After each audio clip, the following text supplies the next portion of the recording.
It was my husband Ben's 40th birthday, and the week before we had celebrated with a gorgeous little weekend away, just us and our 3 kids. It was honestly perfect. Strangers that we met even told us we looked like a family that had just stepped out of a magazine. Perfect. Fast forward a week and Ben's big birthday bash with the lads is coming up. He's hosting a poker night at our house. And he said to me, "Babe, can you take the kids and stay at your parents' for the night? It's going to be really loud, messy, and probably go on till really late." Oh, what did I say?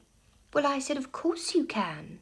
Of course I'll do that for you." I packed up the children, I packed up my own overnight bag, and I left him there mowing the lawn, whistling away like a picture of domestic bliss. And then me and the children stop off at a cafe for a full English before driving the hour to my mum's house. And it's here that my son has a full-on meltdown because he's forgot his comfort blanket, which is back at home. We're only 10 minutes down the road. So I say that's fine, we'll swing back and get it. By this time, Ben would have already left for golf, so I just let myself in the house, and the first thing I notice is all of the pictures have been taken down. They've been taken off of the walls, off of the cabinets, they're nowhere to be seen.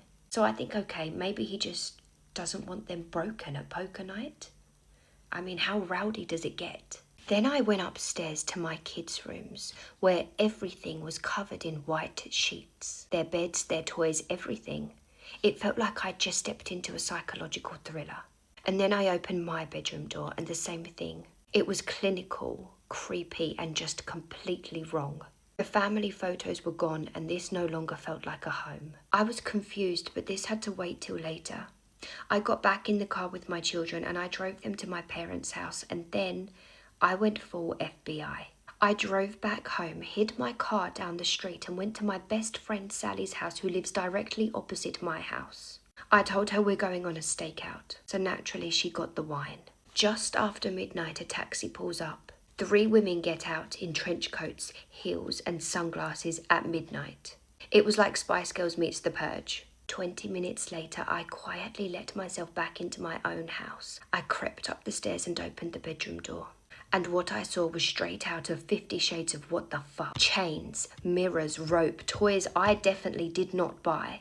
And my husband was standing there naked in the middle of it all, holding a whip. A whip. So what did I do in that situation?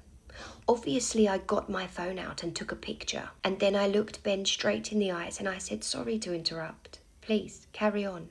And then just went back to Sally's, although I didn't sleep a wink, as you can imagine. The next morning I go back home and Ben is sitting there sobbing, crying, as pale as a ghost. He says it wasn't me, it was my friends. They arranged everything. I knew nothing about it. And I said, "That's a cute story. If you're not gone by the time I get back with the kids." And at this point I get my phone out and I show him the picture I took of him last night. And I said, "This will be viral by the end of today." Well, let's just say by the time I got back with my children, he was gone. And I'm going to guess that's probably the last poker night he will ever host.